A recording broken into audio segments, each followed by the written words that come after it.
Periodismo investigativo. El señor presidente Iván Duque ha querido llamar con el simpático nombre de chicharrones los problemas que recibió del gobierno, del peor gobierno que ha tenido Colombia en su historia, el de Juan Manuel Santos. Está bien, las cosas se llaman de cualquier modo y ese es un nombre simpático que los colombianos resolvieron adjudicarle a las dificultades, a los obstáculos, a los problemas que se encuentran en el camino. Pero el narcotráfico no es un chicharrón. El narcotráfico es el problema de los problemas que el país tiene que enfrentar. El narcotráfico es el combustible que alimenta todas las guerras, así lo llamó el presidente Álvaro Uribe Vélez, y tenía toda la razón cuando hacía esa referencia al sumum de los problemas colombianos. El presidente Iván Duque ha dicho que está elaborando un plan integral en la lucha contra las drogas y contra el narcotráfico, que es una lucha que hoy por hoy, cuando estamos hablando, llevamos perdida. Hemos pasado de 48.000 hectáreas sembradas de coca que dejó el presidente Uribe en su segundo mandato a 250 o a 300.000 hectáreas sembradas de coca. Eso es un crecimiento exponencial.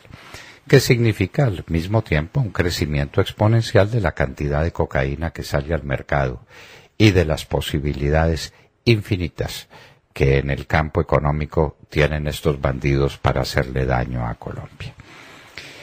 Como el presidente Duque nos está debiendo su plan integral de lucha contra las drogas, vamos a decir algunas cosas que se refieren a ese problema y que necesitan manifestación expresa y a nuestro juicio inmediato de parte del presidente. Es más, hubiéramos creído que ese plan ya estaba listo para ser anunciado a Colombia el 7 de agosto pasado en las horas de la tarde. Lo primero que tenemos que mencionar es un tema que a los colombianos se les ha olvidado, el tema de la interdicción aérea. Cuando terminaba el segundo gobierno del presidente Uribe, los Estados Unidos hicieron un ofrecimiento que el presidente Uribe había aceptado. Era el tiempo en que Ecuador estaba desmantelando irresponsablemente de su cuenta la famosa base aérea de Manta. Los Estados Unidos dijo: me traigo la base aérea de Manta, pero no para aviones ofensivos, no para aviones de guerra, sino para aviones de reconocimiento. Objetivo: que de Colombia no salga ningún avión cargado con droga en ninguna dirección y que a Colombia no entre ningún avión cargado con armas o con otras vituallas o con dinero para alimentar el narcotráfico.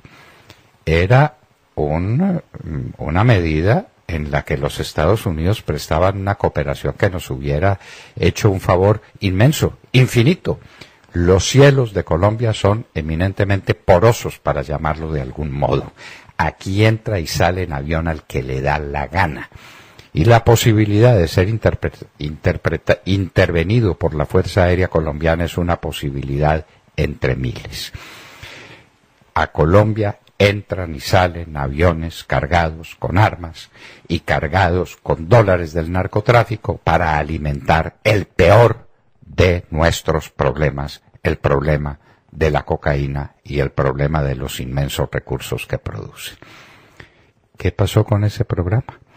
Que salió la gran alcahueta de Santos, la gran Celestina, que es la Corte Constitucional, a decir que ese acuerdo, que es un acuerdo militar y de trámite como cualquier otro, y como cualquier otro que se desarrolla por la vía puramente administrativa y dentro de las facultades del presidente de la República para dirigir las relaciones internacionales, que se trataba de un nuevo pacto internacional o tratado internacional que debía ser tramitado a través del Congreso y a través de una decisión posterior del presidente de la República. La Corte Constitucional siempre creándole problemas a la acción del gobierno y siempre trabajando en favor del narcotráfico. Pues bien, el presidente Santos tenía todas las posibilidades, mayorías parlamentarias a su disposición. Eran los primeros años del gobierno de Santos lo hubiera podido hacer aprobar en un minuto. Pues no lo hizo aprobar. Y dejó engavetado el plan de interdicción aérea que los Estados Unidos ofrecían gratuitamente para Colombia.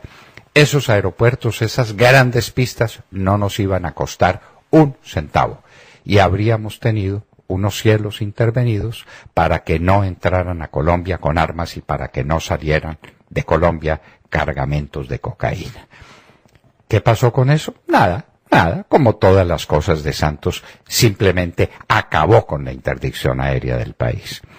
Como acabó también un buen día con los bombardeos a los campamentos de los bandidos. Esas grandes extensiones, no estamos hablando de las 2, de las 5, de las 10 hectáreas que se utilizan para mambeo o que pequeños campesinos tienen ahí para venderle la pasta de coca a cualquiera. Estamos hablando de las grandes extensiones de coca. Necesitan campamentos de los bandidos donde se refugian y donde salen a cumplir su tarea de cuidar esos cultivos, de manejar los campesinos como les da la gana, porque esa es otra forma de esclavitud moderna, y para eso la Fuerza Aérea Colombiana utilizaba la gran ventaja que tiene cualquier ejército del mundo, que es la ventaja aérea. Y se producían los bombardeos sobre los campamentos con un uso letal a lo que estos bandidos le tenían verdadero terror. El terror que inspira la Fuerza Aérea en quien no tiene una suficiente para contrarrestarla. Pues Santos prohibió los bombardeos. Como estaba en La Habana en amores con los bandidos narcotraficantes, lo primero que ellos exigieron es que no hubiera bombardeos en los campamentos que utilizan para manejar la coca y después para producir la cocaína. Y esa orden sigue vigente. El presidente Duque nos está debiendo la manifestación expresa de que la Fuerza Aérea Colombiana sí puede bombardear campamentos en zonas cocaleras. Luego, tenían las fuerzas militares a su disposición una brigada antinarcóticos que era la brigada más importante de cuantas componían el ejército de Colombia. Esa brigada hizo con prodigios de valor, consiguió resultados maravillosos en la lucha contra el narcotráfico. ¿Qué se hizo la brigada antinarcóticos? El general Mejía nos decía hace poco que esa brigada existe y que goza de muy buena salud. No lo parece. Es la brigada más desprestigiada que el país tiene, la brigada antinarcóticos, porque fue con la brigada antinarcóticos que el país creció de 48.000 hectáreas a 250.000 hectáreas de coca. ¿Dónde está la brigada antinarcóticos? Pues metida en algún hangar con los aviones que no disparan, que no bombardean los campamentos de los mafiosos. Hay que desarrollar un proyecto integral contra la coca a partir de los bombardeos y a partir de una brigada antinarcóticos que sea la más eficaz, como lo fue en épocas del presidente Álvaro Uribe Vélez. Y desde luego, no solamente eso, un plan integral necesita un responsable de todo el manejo antinarcóticos. El presidente ha dicho o ha dejado entrever, a nuestro modo de ver de manera absolutamente equivocada, que esa responsabilidad recaería en el Ministerio de Defensa. Eso es una equivocación.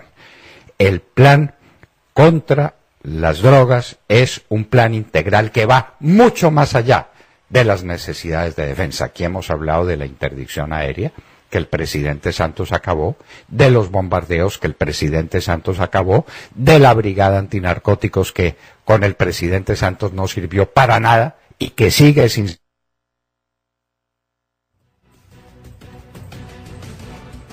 de provecho, y ahora dejan entrever que la lucha contra el narcotráfico estaría centrada en el Ministerio de Defensa. Equivocación monstruosa, porque esa lucha contra el narcotráfico tiene componentes que van mucho más allá que la acción puramente militar. Por ejemplo, todo el tema de la extinción de dominio. La extinción de dominio express de la que habla y habla el presidente Iván Duque. ¿Y dónde está la acción de extinción de dominio? ¿Dónde están las leyes que recuperen la ley que dictamos a finales de la primera plataforma legislativa del presidente Uribe en el año 2002 y que después vinieron los procesaristas a enredar, a complicar para hacerla completamente ineficiente. Tenemos la primera especialista del mundo, probablemente de América, con toda seguridad, en lucha contra el lavado de activos, que tiene nombre propio, se llama Sara Magnolia Salazar, digámoslo así, y no tiene ningún contacto con las ministras encargadas del Interior y de Justicia. Y entonces uno se pregunta, ¿dónde está la Dirección Nacional de Estupefacientes? Esa la dirigió en nuestra época el coronel Luis Alfonso Plazas, con una eficiencia, con un valor, con una capacidad extraordinarias y con unos resultados enormes. Y eso tenía muchos componentes. Tenía el componente de la extradición, tenía el componente de la extinción de dominio, tenía el componente de las interceptaciones de los productos que llegan de contrabando, casi todos de contrabando, para producir a través de mecanismos químicos la pasta de coca y el clorhidrato de cocaína. Tenía muchos componentes que necesitaban una dirección centralizada. Esa era la Dirección Nacional de Estupefacientes, que no costaba, sino que producía recursos a la nación. ¿La va a recuperar el presidente Iván Duque? No ha dicho una sola palabra sobre el particular. Como no ha dicho nada sobre la extradición de bandidos, lo de Santrich es una verdadera calamidad y es una fuente del ridículo en que estamos los colombianos ante el mundo entero, porque la JEP no ha dicho todavía si las acusaciones de la Corte de Nueva York que lo están pidiendo en extradición son por hechos anteriores o posteriores a diciembre del 2016. Eso se resuelve en un cuarto de hora de análisis sobre el asunto y llevamos 5 meses en que la JEP guarda silencio con respecto al tema de Santrich. Así pues, que plan integral contra la coca, contra la marihuana, contra la heroína, es un plan integral que el país necesita ya y que el presidente Duque está en mora de pronunciar. Seguramente lo tiene pensado, seguramente lo tiene meditado y bien meditado, pero es hora de que no solamente lo diga, sino sobre todo que lo ponga en práctica. Porque como decíamos al principio, esto no es un chicharrón. Este es el primero y fundamental de los problemas del país.